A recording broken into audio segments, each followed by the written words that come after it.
وعسى أن تحبوا شيئا وهو شر لكم والله يعلم وأنتم لا تعلمون. صدق الله العلي العظيم وصدق رسوله النبي الأمين المختار الكريم الرؤوف الرحيم. انتہائی احترام و عقیدت کے ساتھ حضور سید المرسلین خاتم الانبیاء شفیع المذنبین رحمت للعالمین خاتم المعصومین راحت العاشقین صلی اللہ تعالی علیہ وآلہ واصحابہ وبارک وسلم کی بارگاہ میں اپنی غلامی کا ثبوت دے، اور جس طریقے سے میں پڑھا ہوں میرے ساتھ مل کر باادب بآواز بلند حضور دل کے ساتھ نذرانِ محبت پیش کریں. الصلاة والسلام علیک یا رسول اللہ، الصلاة والسلام علیک یا حبیب اللہ، الصلاة والسلام علیک یا نبی اللہ، وعلی آلک واصحابک یا نور اللہ، صلی اللہ تعالی علیہ وسلم. اللہ رب العزت کا بے پناہ فضل و کرم، احسان اور شکر ہے کہ اس رب کی توفیق سے میں اور آپ نماز ظہر کے بعد سنی اجتماع میں شریک ہیں. اللہ کریم میری آپ کی حاضری اپنے دربار میں قبول فرمائے. دوستان محترم، آج کا ٹاپک یہاں کے حالات کے اعتبار سے بہت اہم ہے. ہمارے ساتھ ایسا کیوں ہوتا ہے؟ اس حوالے سے قرآن و سنت کی روشنی میں چند ضروری باتیں آپ کی خدمت میں عرض کرنا چاہتا ہوں. اللہ رب العزت قرآن مجید میں ارشاد فرماتا ہے وَعَسَىٰ أَن تَكْرَهُوا شَيْئًا وَهُوَ خَيْرٌ لَكُمْ. کئی مرتبہ ایسا ہوتا ہے کہ تم کسی چیز کو ناپسند کرتے ہو، وَهُوَ خَيْرٌ لَكُمْ، حالانکہ وہ تمہارے حق میں بہتر ہوتی ہے. وَعَسَىٰ أَن تُحِبُّوا شَيْئًا وَهُوَ شَرٌّ لَكُمْ، اور کئی مرتبہ ایسا ہوتا ہے کہ تم کسی چیز کو پسند کرتے ہو، وَهُوَ شَرٌّ لَكُمْ، حالانکہ وہ تمہارے حق میں بری ہوتی ہے. اب یہ کہ انسان جس چیز کو پسند کرے اور وہ اس کے حق میں بری ہے، یا انسان جس چیز کو ناپسند کرے اور وہ چیز اس کے حق میں بہتر ہو، اس کا معاملہ کیا ہے؟ رب فرماتا ہے وَاللَّهُ يَعْلَمُ وَأَنْتُمْ لَا تَعْلَمُونَ. اسے اللہ جانتا ہے، تم نہیں جانتے. اب آپ غور فرمائیں یہاں پر کہ کئی چیزیں ایسی ہوتی ہیں ہماری رات دن کی زندگی میں جس کو ہم چاہتے ہیں، پسند کرتے ہیں، اس کو حاصل کرنا چاہتے ہیں، اس کے لیے جد و جہد کوشش کرتے ہیں، وقت لگاتے ہیں، سرمایہ لگاتے ہیں، پھر بھی وہ چیز کبھی کبھی ہمیں نہیں ملتی. اور کئی مرتبہ ایسا بھی ہوتا ہے کہ کسی چیز کو ہم ناپسند کرتے ہیں کہ ہمارے ساتھ یہ معاملہ کبھی نہ ہو، ہمارے ساتھ یہ ناخوشگوار بات کبھی نہ ہو، مگر وہ ہو جاتی ہے اس کے ساتھ. تو اللہ تعالیٰ ارشاد فرماتا ہے اس میں راز کیا ہے وہ اللہ جانتا ہے، تم نہیں جانتے. ہماری زندگی کے اندر بہت ساری چیزوں کو ہم ناپسند کرتے ہیں فزیکلی اعتبار سے، جیسا کہ کڑوی دوا کو انسان اپنے لیے ناپسند کرتا ہے، انجیکشن کو انسان اپنے لیے ناپسند کرتا ہے، آپریشن کو انسان اپنے لیے ناپسند کرتا ہے، مگر کیا کوئی یہ کہہ سکتا ہے کہ جس چیز کو انسان ناپسند کرتا ہے وہ اس کے لیے نقصان دہ ہے؟ بلکہ ہر بیمار یہ سمجھتا ہے کہ کڑوی دوا اگرچہ مجھے پسند نہیں، انجیکشن لگانا اگرچہ مجھے پسند نہیں، آپریشن کیا جانا اگرچہ مجھے پسند نہیں، لیکن میں یقین رکھتا ہوں کہ اسی میں میرے لیے بھلا ہے، اسی میں میری خیر چھپی ہوئی ہے۔ اسی طریقے سے کئی چیزیں ایسی ہوتی ہیں جن کو انسان پسند کرتا ہے حالانکہ وہ اس کے حق میں بری ہوتی ہے۔ ایک چھوٹا سا بچہ یہ پسند کرتا ہے کہ ہر وقت کھیلتا رہے، وہ مدرسہ نہ جائے، اسکول نہ جائے، ہر وقت اس کے لیے چھٹی کی چھٹی رہے، وہ اس چیز کو پسند کرتا ہے۔ حالانکہ ہر وقت کھیلنے کو جو بچہ پسند کرتا ہے وہ اس کے لیے فائدہ مند نہیں ہے، وہ اس کے لیے نقصان دہ ہے۔ اسی طریقے سے ایک انسان کی زندگی یوں بھی ہم دیکھتے ہیں کہ وہ شوگر کا مریض ہے، اس کو مٹھائی بہت پسند ہے کہ میں مٹھائی کھاؤں، اپنے کام و دہن کو لذت سے خوشگوار کروں، لیکن یہ مٹھائی جس کو یہ مریض پسند کرتا ہے وہ اس کے حق میں بری ہے، اس کے لیے مفید نہیں ہے، بلکہ اس کے حق میں نقصان دہ ہے۔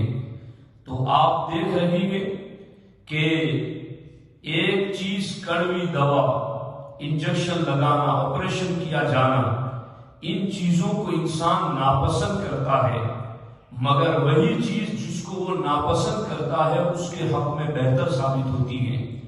اور ایک شوگر کا مریض جس مٹھائی کو پسند کرتا ہے، ایک چھوٹا سا بچہ ہر وقت کھیلنا پسند کرتا ہے، اس کی یہ پسندیدہ چیز اس کے لیے نقصان دہ ہے۔ اسی طریقے سے ہم اپنی زندگی کے اندر بہت سارے کام ایسے ہوتے ہیں جن کو حاصل کرنا چاہتے ہیں، جن کی طلب کرتے ہیں، مگر وہ ہمیں نہیں ملتی ہے۔ ہو سکتا ہے جن کو تم پسند کر کے طلب کرتے ہو وہ اس لیے نہ مل رہی ہو کہ وہ تمہارے حق میں بری ہو، اور جس چیز کو تم ناپسند کرتے ہو سکتا کہ وہ تمہارے ساتھ اس لیے ہو رہی ہو کہ وہی تمہارے لیے نتیجے کے اعتبار سے بہتر ہو۔ بس ایک مسلمان کو اس چیز پر ایمان رکھنا چاہیے کہ اسے اللہ اور رسول کے حکم پر عمل کرنا ہے، چاہے اس میں اس کے نفس کو اپنا بھلا نظر آئے یا اپنا برا نظر آئے۔ اللہ رسول کے ہر حکم پر جو بندہ آنکھ بند کر کے عمل کرے گا، نتیجے کے اعتبار سے وہ چیز اس کے حق میں 100% بہتر ہی ثابت ہوگی۔ اس لیے مومن کو اس چیز پر ایمان رکھنا چاہیے۔ اب اس سلسلے میں ایک روایت میں آپ کی خدمت میں عرض کروں جو نہایت دلچسپ بھی ہے، معنی خیز بھی ہے، پر لطف بھی ہے، نصیحت آموز بھی ہے۔ حضرت سیدنا سعید ابن المسیب رضی اللہ تعالی عنہ مدینہ پاک کے 7 فقہا میں رئیس الفقہا جن کا خطاب تھا، وہ سیدنا سعید بن مسیب رضی اللہ تعالی عنہ حضرت لقمان حکیم کے حوالے سے یہ حکایت ذکر کرتے ہیں۔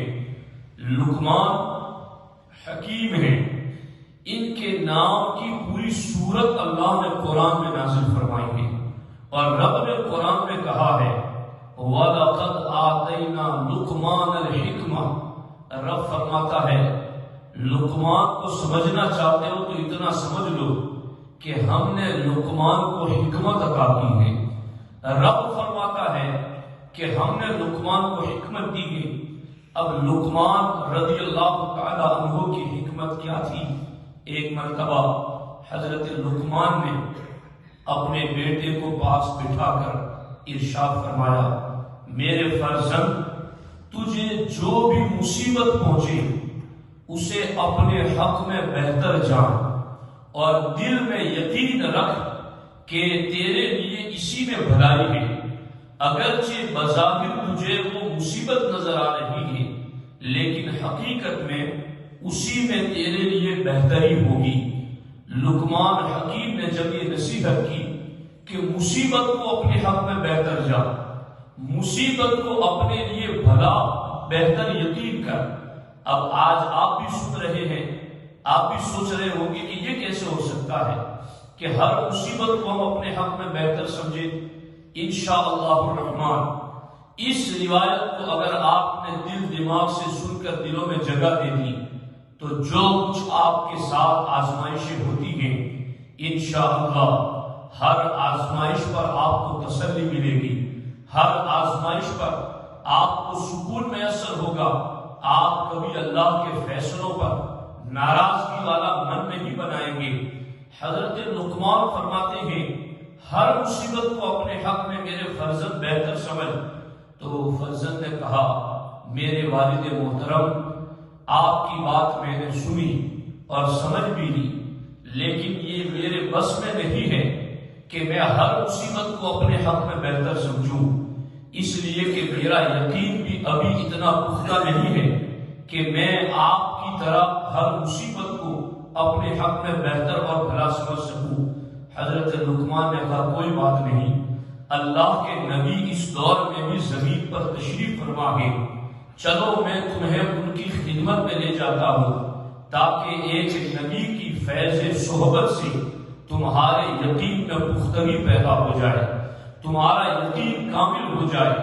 اب دونوں نے تیاری کرنا شروع کر دی، سامان تیار کیا، اپنے خچروں پر سامان لاد دیا اور دونوں اپنے اپنے خچروں پر بیٹھ کر کے ایک نبی کی زیارت اور ملاقات کے لیے چل پڑے۔ راستے میں گزرتے ہوئے ان دونوں کے سامنے ایک ویران جنگل آ گیا اور وہ جنگل ایسا تھا کہ دور دور تک نہ کوئی درخت نظر آتا، نہ کوئی سایہ نظر آتا۔ سخت دوپہر کی دھوپ پڑنے لگی، چلچلاتی ہوئی دھوپ اور تیز گرم لو چلنے لگی، پانی بھی سارا ختم ہو گیا، کھانا بھی ختم ہو گیا، دونوں خچر بھی شدت حرارت اور گرمی کی وجہ سے کانپنے اور ہانپنے لگے۔ باپ بیٹا دونوں اپنی سواریوں سے نیچے اتر گئے اور دونوں ان سواریوں کے ساتھ پیدل چلنے لگے۔ حضرت لقمان نے نظر اٹھائی تو انہیں نظر آیا کہ سامنے دھواں اٹھ رہا ہے اور انہیں سایہ نظر آیا۔ تو حضرت لقمان نے اپنے فرزند سے کہا بیٹے یہ دھواں نظر آتا ہے، لگتا ہے بستی قریب ہے، آبادی قریب ہے، اور سایہ نظر آتا ہے، اس سے بھی یہ محسوس ہوتا ہے کہ درخت اب آنے والے ہیں، ہمیں ان کا سایہ بھی ملے گا اور بستی میں ہمیں لوگوں سے اپنی حاجتیں پورا کرنے کا چانس بھی ملے گا۔ اب یہ دونوں باتیں کرتے ہوئے چل رہے تھے کہ اچانک حضرت لقمان رضی اللہ تعالی عنہ کی بیٹے کے پاؤں میں ٹھوکر لگی۔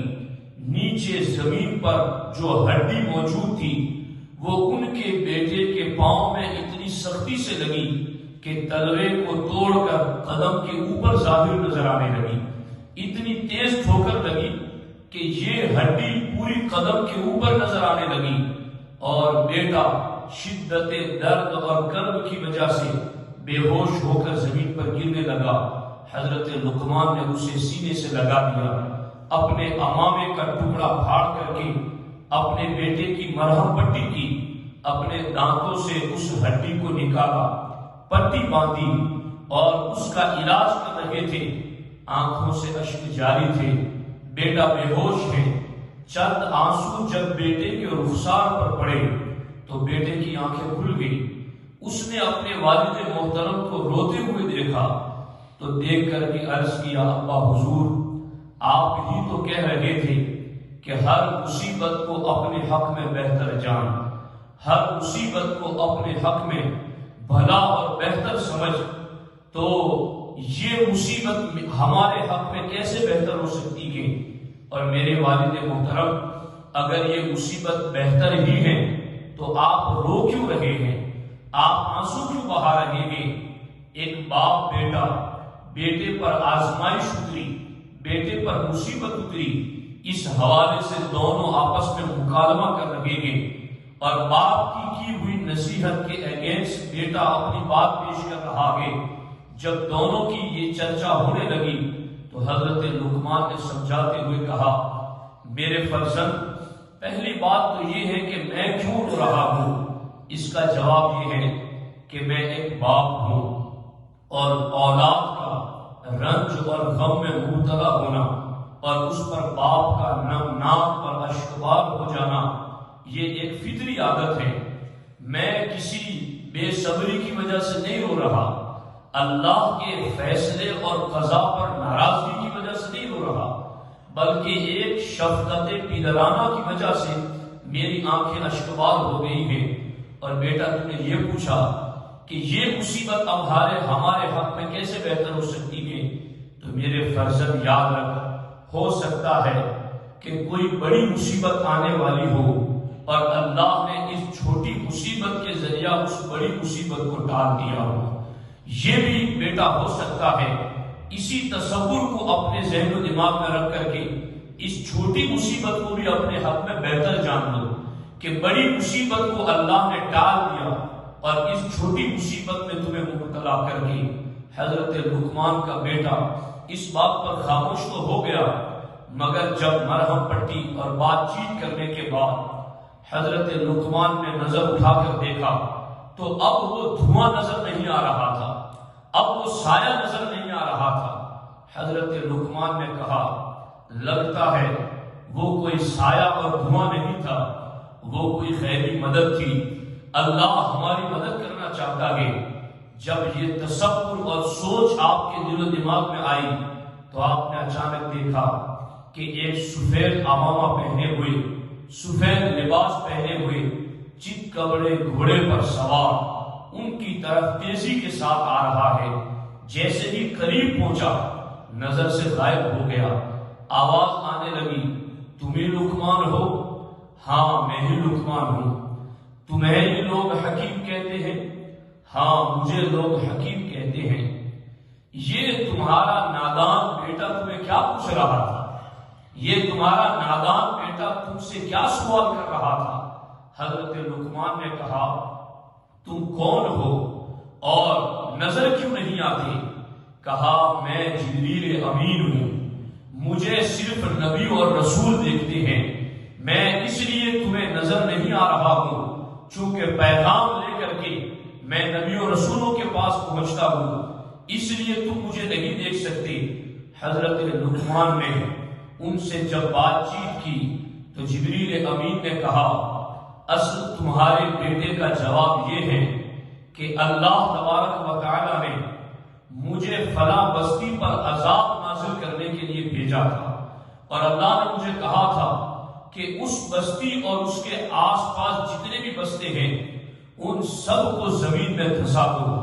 اے لقمان، میں نے جب زمین پر اتر کر عذاب نازل کرنے کا ارادہ کیا تو میں نے تم دونوں کو دیکھا، جس رفتار سے تم دونوں چل رہے تھے، اگر اسی رفتار سے تم دونوں چلتے رہتے اور تمہیں ٹھوکر نہ لگتی تمہارے بیٹے کو اور تم اتنی دیر ریسٹ نہ کرتے تو جس وقت عذاب بستی میں آنے والا تھا تم بھی اس وقت بستی ہی میں پہنچ جاتے۔ میں نے تمہیں دیکھا تھا کہ تم چل رہے ہو، میں نے رب کی بارگاہ میں دعا کی، الہ العالمین، یہ لوگ ایک عظیم بزرگ ہیں، ان کے بیٹے ہیں، اور یہ دونوں اگر چلتے رہے تو اسی بستی میں پہنچ جائیں گے اور ان پر بھی عذاب آ جائے گا۔ یا اللہ، ان کو اس بستی میں پہنچنے سے بچا لے۔ اللہ نے میری دعا قبول کی اور اللہ نے تمہیں اس بلا میں مبتلا کر دیا۔ تمہارے بیٹے کے پاؤں میں ٹھوکر لگی تاکہ تم اتنی دیر یہی ٹھہرے رہو اور تم آگے نہ چلو، تاکہ تم بستی والوں کے زمین میں دھسائے جانے والی بڑی مصیبت میں مبتلا ہونے سے بچ جاؤ۔ حضرت لقمان نے اپنے بیٹے سے کہا، میرے فرزند دیکھو، یہ ہے رب کا راز، کہ رب نے چھوٹی مصیبت کے ذریعہ ہمیں بڑی مصیبت سے بچا لیا. اگر ہمیں ٹھوکر نہ لگتی اور میں تمہاری مرہم پٹی میں اتنا وقت نہ نکالتا تو چلتے چلتے ہم بھی عذاب کے ٹائم میں اس بستی میں پہنچ جاتے اور اس بستی والوں کے ساتھ ہمیں بھی دسا دیا جاتا, ہمیں بھی عذاب میں مبتلا کر دیا جاتا. حضرت جبریل نے پھر اس فرزند کے پاؤں پر ہاتھ پھیرا, اس کا زخم ٹھیک ہو گیا. پانی کے برتن پر ہاتھ پھیرا, لبالب پانی سے بھر گیا. کھانے کے برتن پر ہاتھ پھیرا, پورا برتن کھانے سے بھر گیا. اور ان دونوں باپ بیٹا کو اٹھا کر چند لمحوں میں ان کے گھر تک واپس پہنچا دیا. تو آپ دیکھ رہے ہیں یہ ہے حضرت لقمان کی حکمت. اور قرآن میں اللہ نے سورہ لقمان اتاری. کاش کہ آج کے مسلمان 2 کو 4 کیسا کرنا ہے, 10 سے 100 کیسے بنانے ہیں, انہیں ساری تدبیریں پتا ہے, انہیں ساری حکمتیں پتا ہے. کاش یہ قوم لقمان کی حکمتوں کو بھی پڑھتی, کاش سورہ لقمان کا ترجمہ بھی پڑھ لیتی اور اس کے اوپر غور کرتی اور فکر لگاتی, تاکہ ان کے لیے جو راز چھپے ہوئے ہیں وہ کھلتے ہوئے نظر آتے. اب آج ایک مسلمان ہے جو پرہیزگار ہے, دیندار ہے, تقوی شیار ہے, وہ روزہ بھی رکھتا ہے, زکات بھی دیتا ہے, سارے اعمال ٹھیک کرتا ہے, مگر کبھی اس کے مال میں آزمائش آ جاتی ہے, کبھی اس کے جسم میں آزمائش آ جاتی ہے, کبھی اس کے بیوی بچوں میں آزمائش آ جاتی ہے, کبھی اس کے والدین میں آزمائش آ جاتی ہے. تو اس کی زبان پر بے صبری کے جملے نکلتے ہیں اور اس کی زبان میں اور اس کے ذہن و دماغ میں غلط تصورات آنے شروع ہو جاتے ہیں. میں پرہیزگار ہوں, میرے ساتھ ایسا کیوں ہو رہا ہے, میں دیندار ہوں, میرے ساتھ ایسا کیوں ہو رہا ہے. تو یاد رکھنا, ہو سکتا ہے تمہارے ساتھ کچھ بڑا ہونے والا ہو, اللہ نے اس چھوٹے کے ذریعہ اس بڑے کو ڈال دیا ہو. اور قرآن کی آیت کی روشنی میں کہ تم جس کو ناپسند کرتے ہو, حالانکہ وہی تمہارے حق میں بہتر ہو. کسی کے لاکھ روپے مار کر کسی نے لے لیے, 2 لاکھ لے لیے, کسی کے اوپر کسی نے ظلم کر کے اسے لوٹ لیا. اب اگر وہ مومن یہ تصور کرے, ہو سکتا ہے کاروبار میں مجھ سے کوئی غلطی رہ گئی ہو جس کی وجہ سے یہ میرے لیے کفارہ رب نے بنا دیا ہو.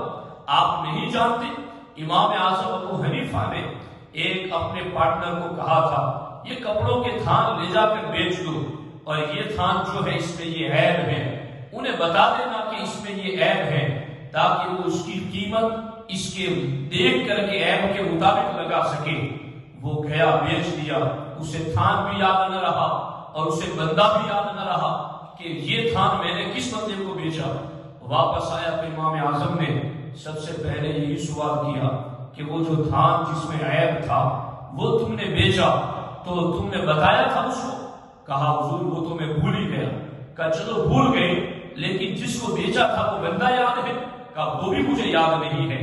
کیا آج کا کاروباری اپنے پارٹنرشپ میں کبھی یہ سوال کرنے کی بھی اسے توفیق ہوتی ہے کہ ہم نے کسی کو دھوکہ تو نہیں دیا, ہم نے کسی کو غلط طریقے سے تو اس کو آگے نہیں بڑھایا؟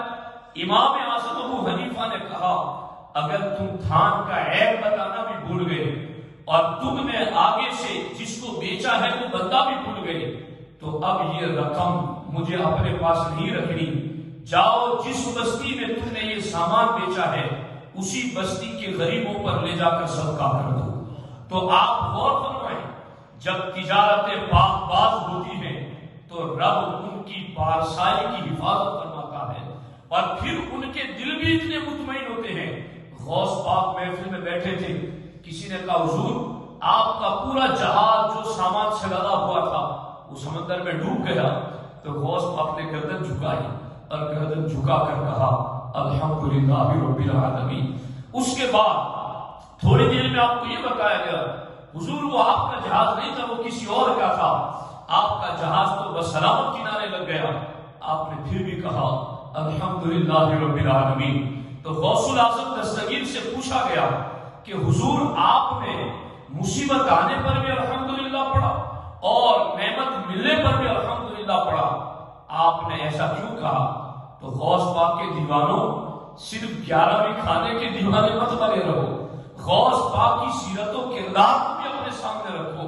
غوث اعظم دستگیر رضی اللہ تعالیٰ عنہ فرماتے ہیں جب مجھے بتایا گیا کہ جہاز ڈوب گیا سامان کے ساتھ تو میں نے اپنے دل کی طرف توجہ کی کہ میرا دل اللہ کے فیصلے پر ناراض تو نہیں ہے، تو میں نے دیکھا کہ میرا دل رب کی رضا میں مشغول ہے، تو میں نے کہا الحمدللہ رب العالمین۔ اور جب پھر میں نے سنا کہ میرا مال بسلامت کنارے پہنچ گیا تو میں نے رب کی نعمت ملنے پر پھر رب کا شکر ادا کرتے ہوئے الحمدللہ رب العالمین کہا ہے۔ تو دوستان محترم، آخر جو ہونا تھا رب کے فیصلے کے مطابق وہ تو ہو ہی چکا ہے۔ اگر آپ بھی ڈپریشن میں چلے گئے تو مزید آپ کے لیے مصیبتیں کھڑی ہو جائے گی، مزید آپ کے لیے جو کام کاج میں آسانی ہو سکتی ہے اس میں مزید دشواریاں پیدا ہو جائے گی۔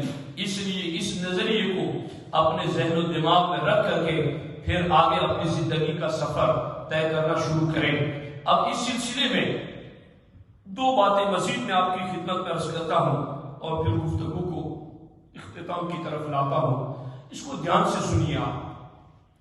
ہمارے آقا علیہ السلام نے ارشاد فرمایا ہے حسنوا اموالکم بالزکات، کہ زکات دے کر کے اپنے مالوں کو اللہ کے قلعے میں محفوظ کر دو۔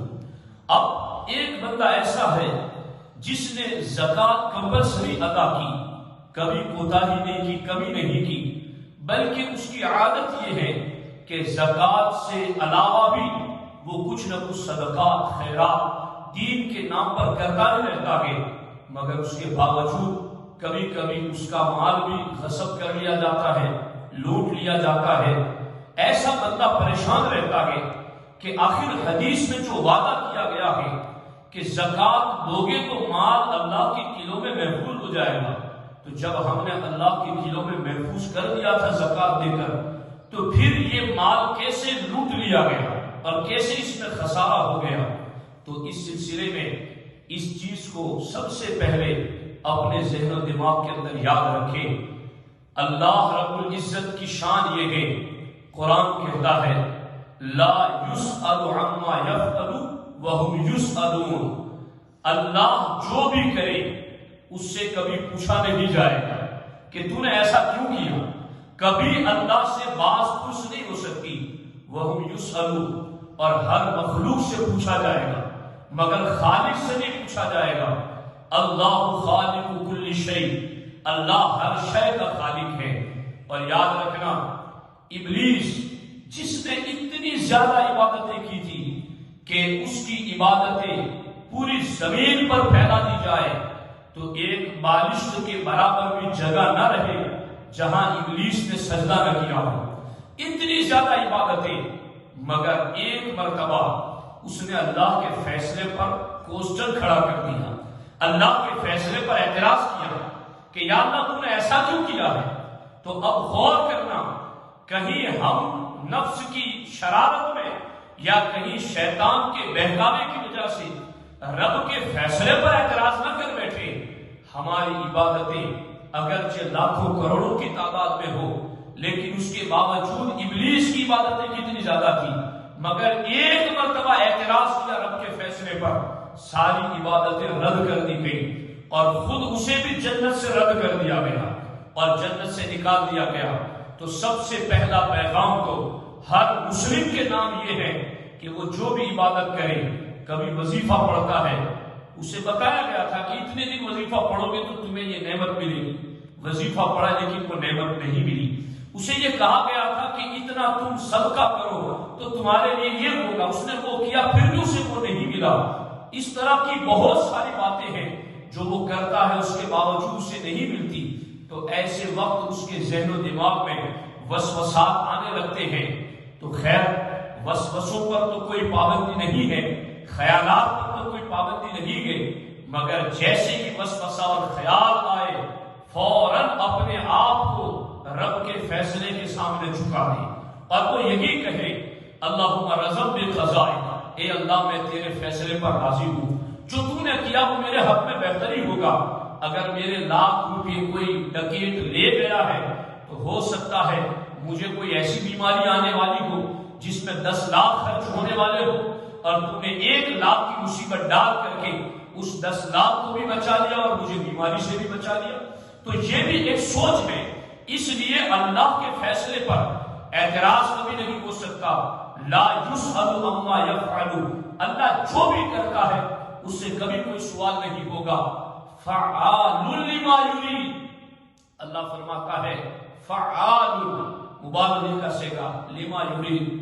رب فرماتا میں جو چاہتا ہوں وہ کروں، مجھے کوئی پوچھ نہیں سکتا میں نے یہ کیوں کیا. تو سب سے پہلی نصیحت تو یہ ہے کہ رب کے فیصلوں پر ہمیشہ اپنا ذہن و دماغ پوزیٹیو رکھنے کی کوشش کرو.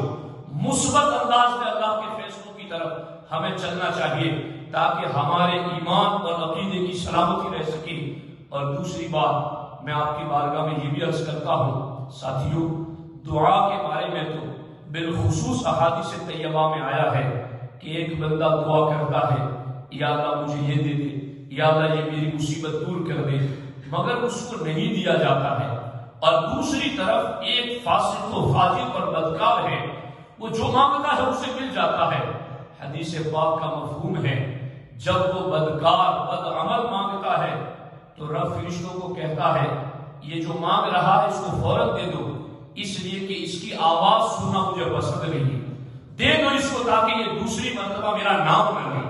لیکن جب کوئی پرہیزگار، دیندار، تقوی شیار، رب کی رضا میں راضی رہنے والا جب وہ گڑ گڑا کر دعائیں کرتا ہے، رب فرماتا ہے میرے فرشتوں ابھی اس کو نہ دینا، تھوڑی تاخیر کرو، مجھے اس کا گڑ گڑانا بہت پسند ہے، مجھے اس کے آنسو بہانا بہت پسند ہے، مجھے اس کا سوال کرنا بہت پسند ہے. تو اگر تمہاری دعائیں جلد قبول نہیں ہو رہی ہے تو ایک یہ بھی تو تصور ہمارے نبی نے ہمیں دیا ہے. اور ہمارے آقا علیہ السلام نے یہ بھی فرمایا کہ جن کی دعائیں دنیا میں قبول نہیں ہوئی، قیامت کے دن جب وہ اٹھے گا تو دیکھے گا پہاڑوں کی مثل اس کے لیے بدلے میں نیکیاں اور اجر سجا کر رکھے گئے ہیں. وہ دیکھے گا تو کہے گا یا اللہ یہ نیکیاں تو میں نے کی نہیں تھی، یہ اتنا بڑا بڑا اجر و ثواب میرے لیے کہاں سے آ گیا. تو اس وقت رب فرمائے گا تو نے دعائیں جو مانگی تھی اور میں نے اس کا بدلہ دنیا میں نہیں دیا تھا، یہ تیری اسی دعاؤں کا اثر ہے، یہ تیری وہی دعائیں ہیں جو قبول تو ہوئی تھی مگر اس قبولیت کا اثر دنیا میں نہیں آخرت میں رب نے رکھا تھا. وہ قبول تو ہوئی تھی مگر اس قبولیت کا جو اثر تھا، اس قبولیت کی وجہ سے جو تجھے نعمت دینی تھی وہ میں نے تجھے دنیا میں نہیں دی، قبول کر کے تیرے لیے آخرت میں ذخیرہ کر دیا، آخرت کے لیے اسٹور کر دیا. اس وقت بندہ کہے گا کاش میری دنیا میں کوئی دعا قبول نہ ہوئی ہوتی تو آج میرے لیے پہاڑوں کے پہاڑ نیکیوں کی اور اجر و ثواب کے ہوتے. تو دوستان محترم ان چیزوں کو اپنے ذہن و دماغ میں رکھو تاکہ رب کے فیصلوں پر تمہاری زبان نہیں تمہارا دل بھی مطمئن ہو جائے. اور اب آگے جو اہم ترین بات ہے، اصولی بات ہے، یہ بات بھی اصولی تھی، آگے ایک اصول کی مزید بات ہے، وہ بھی میں آپ کی خدمت میں عرض کرنا چاہتا ہوں. جب بندہ اپنے مال کی زکات نکالتا ہے یا اس طرح کا کوئی بھی عمل کرتا ہے تو ہر عمل کی دو صورتیں ہیں. ایک تو ہے اس کی ظاہری صورت اور ایک ہے اس کی باطنی صورت. ظاہری صورت میں ہر عمل اس وقت صحیح سمجھا جاتا ہے جب وہ مکمل شرائط اور اراکین کے ساتھ ادا کیا جاتا ہے. جیسے نماز ہے تو نماز اس وقت ادا ہوتی ہے جب طہارت، ستر عورت، وقت، استقبال قبلہ، نیت، تکبیر تحریمہ، یہ ساری شرائط کمپلیٹ ہو اور سارے فرائض بھی قیام، قرات، رکوع، سجود، قاعدہ اخیرہ، خروج بھی سنی گی، یہ سارے فرائض، سارے شرائط کو وہ اپنا کر کے عمل کرے گا اور سارے مفسدات، مکروہات سے اپنے آپ کو بچائے گا. تو اب دنیا کے اندر حکم دیا جائے گا کہ اس کا یہ عمل صحیح ہے، لیکن ابھی اللہ کی بارگاہ میں قبول ہے یا نہیں یہ دوسری منزل ہے، یہ آگے کی منزل ہے. اور وہ کیا ہے؟ تم نے شرائط، فرائض، اراکین، واجبات کے ساتھ مکمل طریقے پر ادا کیا تو تمہارا عمل صحیح ہو گیا. لیکن اب اگر اس عمل کے ساتھ تمہارے دل میں اخلاص بھی ہے، تمہارے دل میں محض اللہ کی رضا ہے تو پھر وہ عمل رب کی بارگاہ میں قبول بھی ہوگا. اب جو عمل صحیح بھی ہو اور مقبول بھی ہو تو انشاءاللہ الرحمن جس کا عمل صحیح بھی ہو مقبول بھی ہو وہ عمل ضرور اپنا نتیجہ دکھائے گا، وہ عمل ضرور اپنا اثر دکھائے گا۔ اب تو ہمارے لیے مزید رونے والا معاملہ ہو گیا کہ ہم نے عبادت تو کمپلیٹ کی تھی اپنے من کے مطابق، اپنے علموں کے مطابق، اور ہم یہ سمجھ رہے تھے کہ ہماری نیتوں میں بھی اخلاص تھا، مگر پھر بھی اس کا اثر دنیا میں نظر نہیں آیا۔ مثال کے طور پر زکوٰۃ کمپلسری ادا کی، ہر سال ادا کی، بلکہ جو بنتا اس سے زیادہ دیا، پھر بھی مال اگر لوٹ لیا گیا تو اب تو ہمارے لیے مزید مسئلہ بن گیا۔ یا اللہ، ظاہری شرائط اور فرائض کے مطابق تو میں نے ادا کیا کہ جو جتنا بنتا تھا میں نے نکالا، اور جس کا حق تھا کہ اس کو دینا ہے میں نے اسی کو دیا، اور تحقیق کر کے دیا، عزت کے ساتھ دیا، اس کے ساتھ کوئی ناگواری ہو ایسا سلوک بھی نہیں کیا۔ یا اللہ، میں نے سارے شرائط و اراکین کا لحاظ رکھ کر کے اس کو زکوٰۃ دی تھی، لیکن پھر بھی اگر میرے مال میں چوری ہو گئی، لوٹ لیا گیا، تو اب میرے لیے رونے کا وقت آ گیا کہ کہیں میرا وہ عمل قبولیت سے محروم تو نہیں ہو گیا۔ اس سے علاوہ کہ رب کے فیصلے پر اعتراض کرے، خود اپنے عمل پر رونا چاہیے کہ آخر قبولیت سے محروم کیوں ہو گیا۔ اور اب اس وے سے اگر ہم سوچیں گے تو ہمیں پتا چلے گا کہ کہیں نہ کہیں ہم سے اگر کوئی کمی رہ گئی ہوگی تو اللہ نے اسی کمی کا کفارہ بنانے کے لیے ہمیں اس آزمائش میں مبتلا کر دیا، اور اس آزمائش کے ذریعہ ہمارے عمل کو قبولیت کے درجوں تک پہنچا دیا۔ اور یاد رکھنا، غالباً حضرت مولا علی رضی اللہ تعالیٰ عنہ سے اس سلسلے میں یہ بھی روایت ہے کہ اگر کسی بندے پر مصیبتیں آتی ہیں، آزمائشیں آتی ہیں، وہ یہ دیکھے کہ اگر وہ گنہگار ہے، اس سے کوئی گناہ ہو چکا ہے، تو وہ یہ سمجھے کہ یہ آزمائش اور مصیبت میرے گناہ کا کفارہ بن جائے گی، اور اگر وہ نیک پرہیزگار ہے تو وہ یہ تصور کرے کہ یہ آزمائش میرے لیے اللہ کی بارگاہ میں بلندی درجات کا سبب بنے گی۔ تو اس اینگل سے بھی ہم اللہ رب العزت کے فیصلوں پر اپنے دل کو مطمئن کریں اور اللہ رب العزت کی رضا پر راضی رہنے کی کوشش کریں۔ اب یہ اس سلسلے کے اندر اس چیز کے اوپر ہی آپ کو اس پر مطمئن رہے۔ اب آگے مزید بحثیں ہیں اور وہ اتنی دقیق ہے کہ وہ ہر ایک کی سمجھ سے بالاتر ہے کہ اصلاح للعبد واجب ہے۔ اب یہ اصول اور عقائد کی باتیں ہیں جو ہم دارالعلوم میں پڑھاتے ہیں، ممکن ہے کہ یہ آپ لوگوں کے لیے چونکہ وقت بھی زیادہ ہوا اور مزید بوجھ نہ بن جائے تو میں نے آسان الفاظ میں آپ کو سمجھا دیا گیا، ورنہ اس پر مزید تفصیل اور بھی ہے، اور انشاءاللہ کبھی اس پر موقع ملا تو مزید اس پر بھی گفتگو کرنے کی کوشش کریں گے۔ اللہ رب العزت کی بارگاہ میں دعا ہے رب ذوالجلال ہمیں اس کے فیصلوں پر راضی رہنے کی توفیق عطا فرمائے۔ بسم اللہ الرحمن الرحیم، اللہم صلی علی سیدنا و مولانا محمد و آلہ و صحبہ و بارک وسلم۔ یا اللہ یا رحمان یا رحیم، تیری توفیق سے نماز ظہر کے بعد اس اجتماع میں تیرے محبوب کا پیغام اور حکم سنایا گیا، یا اللہ اسے اپنی بارگاہ کرم میں قبول فرما۔ یا اللہ یا رحمان یا رحیم، تمام مسلمانوں کو ناگہانی آفات بلیات مصیبتوں سے محفوظ فرما۔ یا اللہ جو مصیبتیں آ جاتی ہیں انہیں گناہوں کا کفارہ اور رفع درجات کا سبب بنا۔ یا اللہ یا رحمان یا رحیم، تیرے فیصلوں پر راضی رہنے والا دل عطا فرما، خوشحال پرسکون زندگی نصیب فرما، سبھی کے کاروبار میں رزق میں برکت عطا فرما۔ یا ربی بالمصطفیٰ بلغ مقاصدنا واغفر لنا ما مضى یا واسع الکرم، لخوصة لطف بها حر الوباء الحاطمة المصطفى والمرتضى وابناهما والفاطمة، إن الله وملائكته يصلون على النبي يا أيها الذين آمنوا صلوا عليه وسلموا تسليما۔ اللهم صل على سيدنا مولانا محمد وآله وأصحابه وبارك وسلم، وأفوض أمري إلى الله إن الله بصير بالعباد، وصلى الله تعالى على خير خلقه وعلى آله وصحبه أجمعين۔ ایک بات یہاں رہ گئی وہ میں عرض کرتا ہوں کہ مال ہلاک ہونا اس وقت سمجھا جاتا ہے کہ جب مال ختم بھی ہو جائے اور اس کا دنیا اور آخرت میں کوئی فائدہ نہ ہو، تب سمجھا جائے گا کہ مال ہلاک ہو گیا۔ سمجھ آ رہی؟ مال ہلاک ہو گیا یہ اس وقت سمجھا جائے گا کہ جب اس کا فائدہ نہ دنیا میں ملے نہ آخرت میں ملے۔ لیکن یوں اگر کسی مومن کا مال لوٹ لیا جاتا ہے، اگرچہ اسے دنیا میں فائدہ تو نہ ملا مگر آخرت میں رب اسے ضرور فائدہ عطا فرمائے گا۔ کہ ہمارے جیسا میں نے جمعہ میں بھی کہا تھا کہ کثرت کے ساتھ جنت میں جانے والے وہ ہوں گے جو دوسروں کی نیکیاں لے کر جنت میں جائیں گے، اور کثرت کے ساتھ جہنم میں جانے والے وہ ہوں گے جو دوسروں کے گناہ اپنے سر لے کر کے جہنم میں جائیں گے۔ تو جس نے ہمارا مال لوٹ لیا ہے، ہو سکتا ہے ہمارے جانے انجانے کے گناہ قیامت کے دن اس کے سر ڈال دیے جائیں اور ہمیں اس وقت پاک صاف کر کے جنت میں بھیجا جائے۔ اور یہاں کی کرنسی اس وقت تو چلنے والی نہیں ہے، وہاں تو نیکیوں والی ہی کرنسی چلے گی۔ اس اینگل سے بھی اگر سوچیں گے تو ہمارے دلوں کو اللہ کے فیصلوں پر قرار رہے گا۔ اللہ تعالیٰ ہمیں اس کے فیصلوں کے سامنے سر خمیرہ رہنے کی توفیق عطا فرمائے۔ السلام علیکم ورحمۃ اللہ۔